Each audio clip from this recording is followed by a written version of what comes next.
Talia, and I'm here in my garden at Little House on Laurel. So Mike and I have just been adding on to our garden. We just built 6 more boxes. You can see those right behind me. So now we have 12 garden boxes. They're 3 feet by 6 feet. I've started a lot of seedlings indoors this winter, and I needed a lot more room for everything that I've been growing.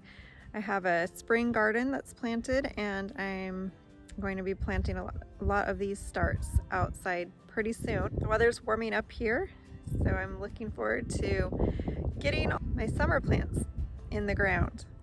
So this was a project that we needed to hurry up and get done so that we could get these starts planted.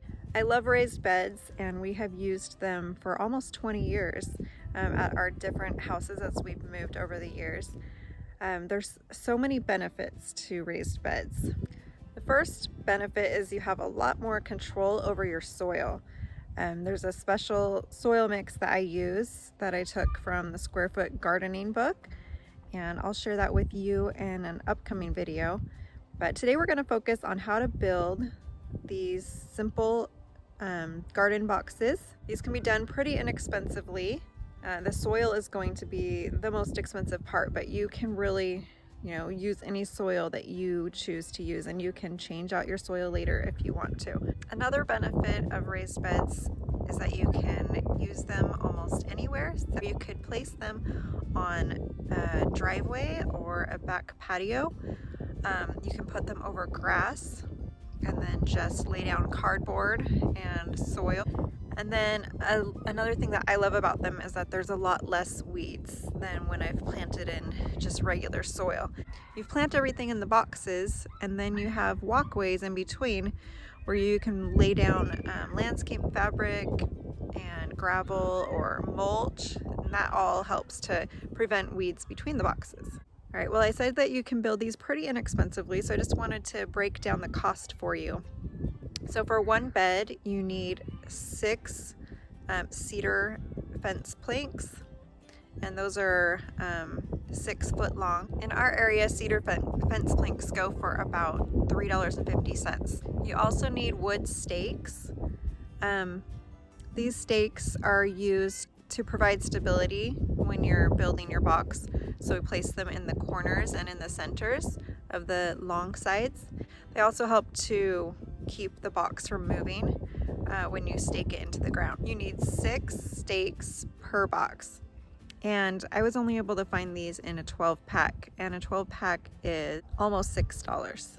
And then the last item that you need for supplies are 1 1/4 inch exterior screws. You only need 1 box of screws to do a bed.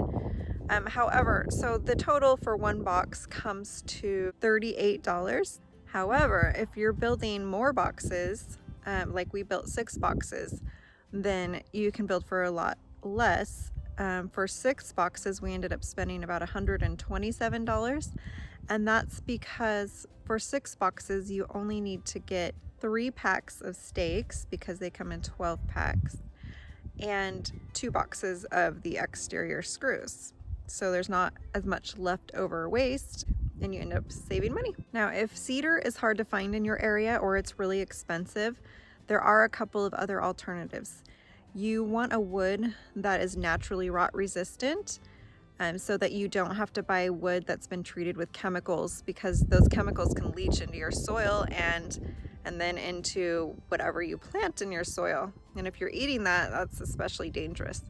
So in addition to cedar, there's also cypress and pine, and those might be less expensive in your area, so you should check those out as well. As far as how long the boxes take to make, if you were making 1 box, it would take about 30 minutes because you need to make the cuts first and then do all the other steps.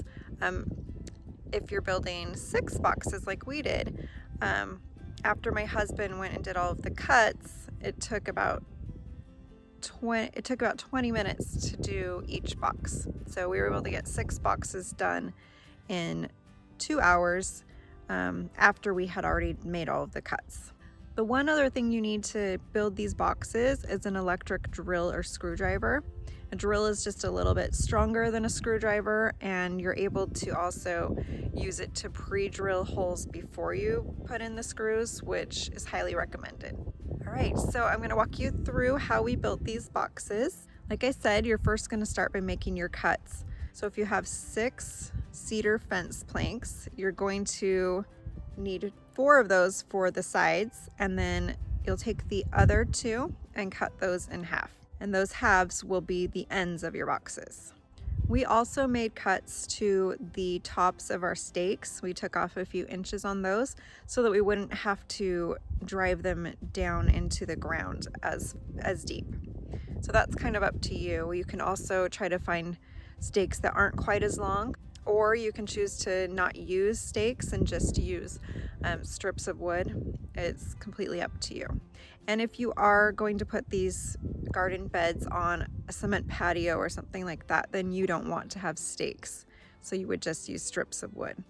To build the sides of the boxes, you're going to take 2 of your 6-foot boards and place them on a flat surface like a garage floor or a driveway. And you'll place those 2 boards next to each other. You want to line them up and make sure they're nice and snug with each other. And then you're going to take 3 stakes. You're going to put the stakes underneath those 2 boards because you'll be drilling from the outside from the boards down into the stakes, because you want the screw head to be on the outside of the box and the stakes to be on the inside of the box. It looks a lot prettier that way. Place a stake at each end of the boards and then one in the center. And you don't have to line it up perfectly to the center, but you can if you want. So once you have your stakes in place, you're going to pre-drill holes where you want your screws to be. You want to place 2 screws vertically at each point where a board intersects with a stake. So for each side, you'll have 12 screws. So pre-drill those holes and then screw in the screws, and then you're done with one side. And so now you're going to repeat that process again and make another side. Once you're done with your 2 sides, you're going to build your ends. For your ends, you're going to take your 3-foot pieces of board and you'll stand up your sides and then attach your 3-foot boards onto the ends. And you want the 3-foot boards to be flush on the edge with the sides, the long sides.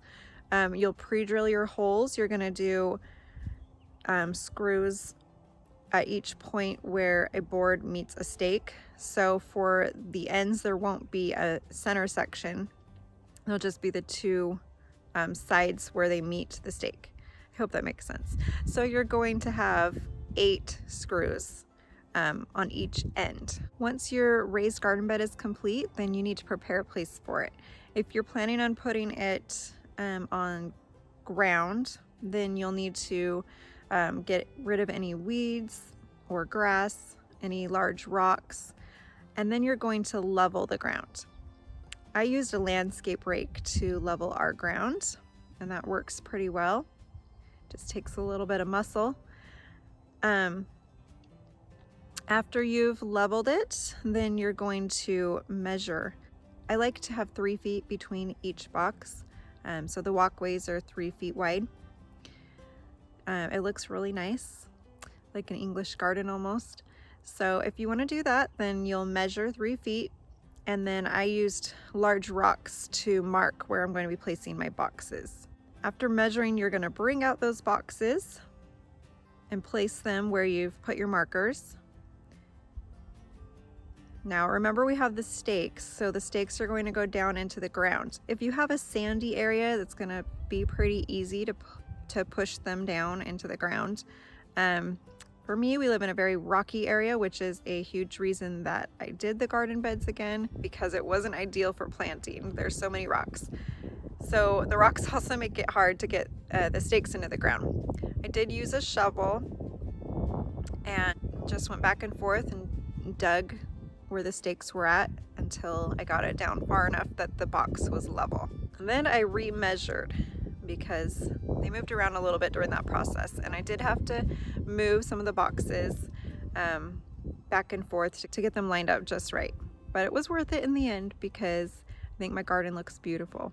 I hope this was helpful to you. If you're ever in a pinch and need to get some garden boxes together really quick, this is definitely the way to go. I would love to know if you end up building these boxes for your own homestead. I'll see you later. Bye.